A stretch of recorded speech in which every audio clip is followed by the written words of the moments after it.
this is not easy.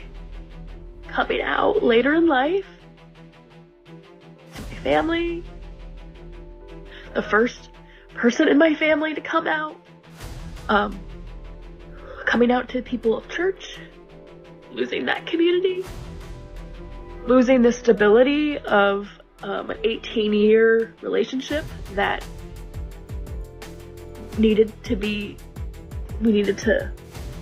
I needed to leave anyways, but the stability, this is scary. So if anyone thinks that like I got my shit together, I don't. I have no idea what I am doing. So that's my reality. I'm strong and I'm bold and I'm aggressive and all those things, but I'm also sensitive and grieving. Brotherhood, welcome back. On today's episode of Modern Women Hitting the Wall, we've got ourselves a pastor's wife, 18 years married, mother, a woman who used to lead the prayer. She woke up gay on a Tuesday, blew up 4 people's lives, and is now the saddest one in the room about it. Not the husband, not the kids, her brothers. Pull up a chair. This one's a special kind of stupid. So I just received a really interesting message, and this person says that my life looks so great and that he's gonna unfollow me because I'm practically gloating. It wasn't a criticism, and I don't take it that way. But I do wonder, like, what videos are you watching? Because this is not easy. Coming out later in life to my family, the first person in my family to come out, coming out to people of church, losing that community, losing the stability of an 18-year relationship that I needed to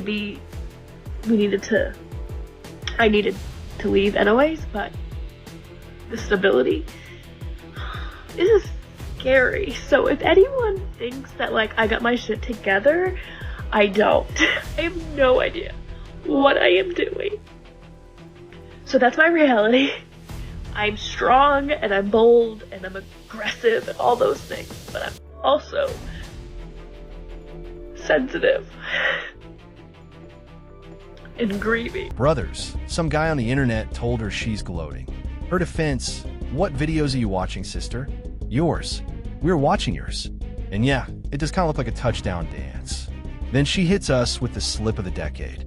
An 18-year relationship that needed to be we needed till I needed to leave anyways. I needed, ma'am. We didn't need anything. You needed that man was eating Tuesday meatloaf and didn't know he was on the clock. She closes with, I have no idea what I'm doing. And for the first time in 18 years, brothers, I believe her. I ran into someone yesterday since coming out and everything, and it was probably the hardest interaction I've had yet. For about 8 years, I was a youth pastor at a church. And I had a core group of about 6 girls that I would mentor. Like, I would go to their sport games and their concerts and their shows, and I was really just there to encourage them and build them up. And one of my closest students, I ran into her yesterday, and I was in shock, and I just went in like, oh my God, hi.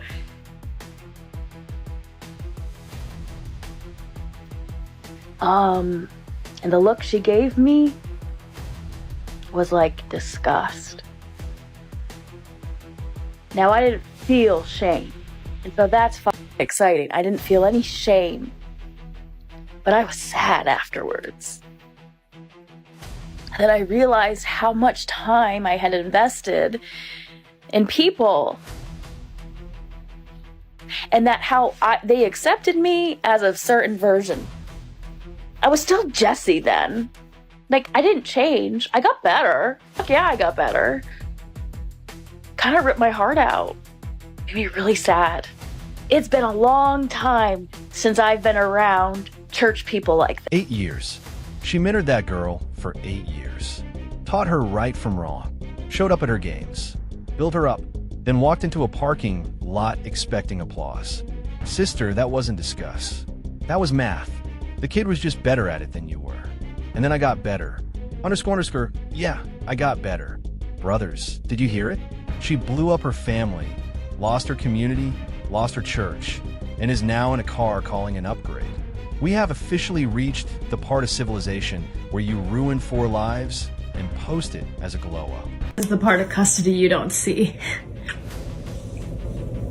So I'm FaceTiming my kid, and he bangs his head. And he starts crying, but I can't go and hug him.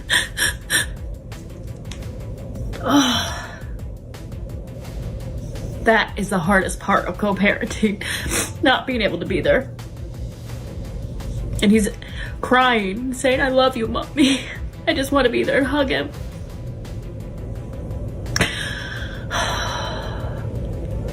It's so hard. Her son is sobbing. "I love you, Mommy." And her camera is on. That's not co-parenting content, brothers. That's a child grieving and his mother grabbed her phone. Here's what I want you to sit with.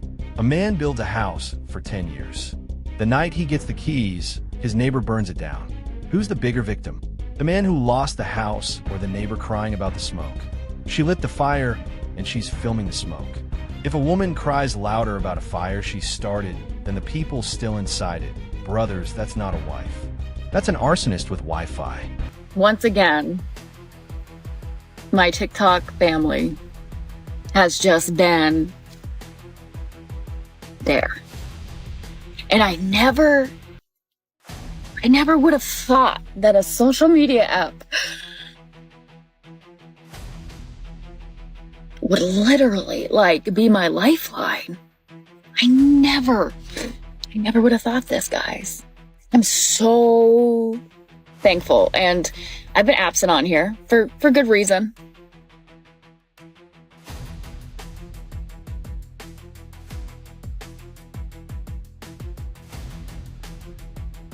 I never in a million years would have thought that this process would be as difficult as it has been. And yes, I'm vague booking, and that's just the way it's going to have to be for safety.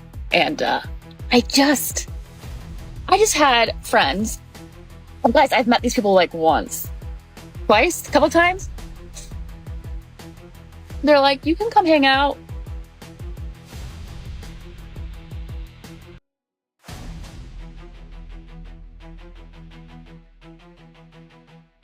I just don't know what I would have done without this community. You guys have been my lifeline. I've been learning so much about myself and relationships and friendships and how I work and function, and y'all are healing me. I have so much gratitude, and I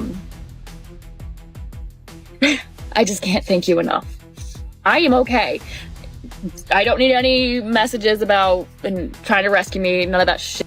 I am not that girl from a year ago. I'm not. But to be able to give love and receive love and be able to say, "Yes, I need help." That's a new thing for me. And this past year has taught me that. And you guys have done that. This is my angel. My sister gave it to me. It's my guardian angel. Guardian of peace, comfort me. Y'all are my guardians of peace. A pastor's wife holding up a necklace from her sister, calling strangers her guardians of peace. The woman who used to preach about idolatry now has a TikTok algorithm baptizing her in the comments. She didn't lose her religion, brothers. She changed denominations. God got swapped for an app. The pulpit became a phone. The congregation became a comment section. Same woman, same need, worse. God. And here's what's going to keep half of you up tonight. If she always knew she was gay, what was the husband to her for 18 years? Her partner or her cover? Because if it was the second one, that man didn't lose a wife. He lost 18 years to a role he was never told he was auditioning for. She traded a husband for followers, a church for a comment section, and God for a sister's keychain. And she's calling it healing. Don't forget, told you.